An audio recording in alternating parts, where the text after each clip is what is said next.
Coming up, bidding wars for homes. Will they continue? Hoosiers have been paying above asking price for homes that they love. Berkshire Hathaway Home Services broker Greg Cooper is here to explain why it's happening and how far it has driven up home values. A show with music full.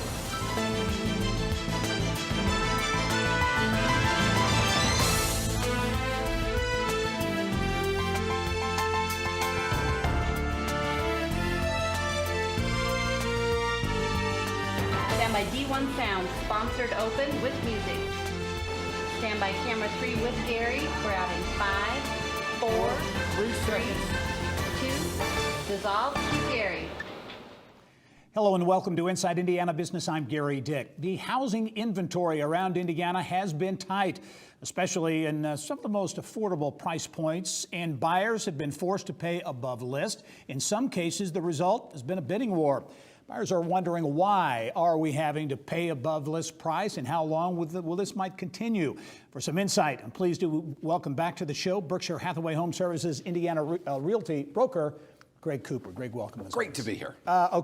This whole tight inventory thing, we've been talking about it for a long time, back to 16, 17? Yeah. Still out there, this tight inventory? It is, and really it began back during the crash, Gary. On February 27, 2009, the largest home builder in the state of Indiana ceased its operations. So they had built tens of thousands of homes in Indiana over the previous decade, give or take, and all of a sudden they're gone. Now, that was not highly impactful in 2009-10. We weren't building a lot of homes, but the net effect over the last 10, 11 years is that we're way down on the number of homes for available people who want to buy them. So it really hasn't gotten a lot better these last couple of years. It's getting worse progressively, and it's not a huge jump, but it sure feels like it when you're trying to buy your first home and 6 other people are standing next to you throwing a bunch of money at the same house that you're just trying to move into. Give us an example. When we talk about bidding wars, how crazy is it out there? If you're in a springtime market, you might have a $225,000 to $250,000 home, depending upon what part of the state you're in, and you might be, if it's really a cherry, you might have a half a dozen people that you're bidding against. You might be 4 or 5% above the list price by the time you're going to get a chance to buy it.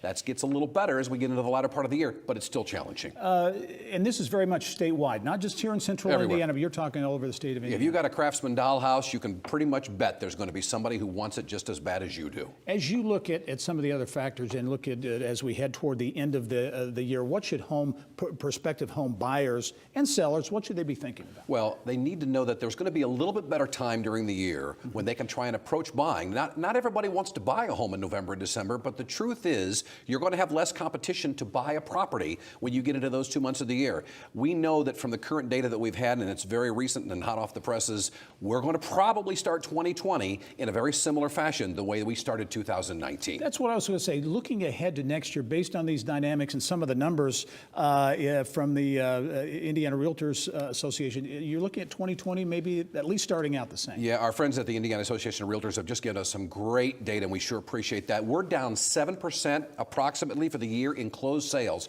What? Most people can't believe that. And at the same time, we're down about 7% year to year, 18 to 19, in new listings, which tells us in the crystal ball what 2020 is probably going to start out like. Do you sense any improvement? We've talked a lot about the new home market, new construction market has been tough, has struggled. Any improvement in that side of things? We've got great home builders in the state of Indiana who are trying to keep up, but we're all in a cautionary place because we all know what happened a decade ago, and they haven't forgotten, and nor have the people who've done business regularly forgotten that. There is a secondary thing contributing to all of this right now, Gary, and it's the last 2 or 3 years, and that is that home sellers who want to move are afraid to put their homes on the market because they got nowhere to go.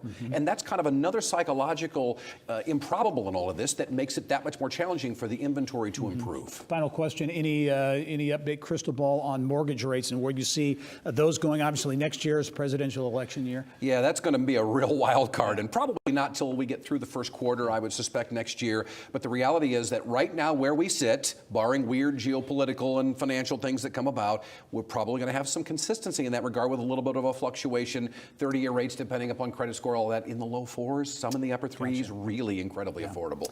Greg Cooper, Berkshire Hathaway Home Services, is always great perspective on a very interesting market. I know you're keeping busy. Thanks for joining us. Thanks for being happy to be here.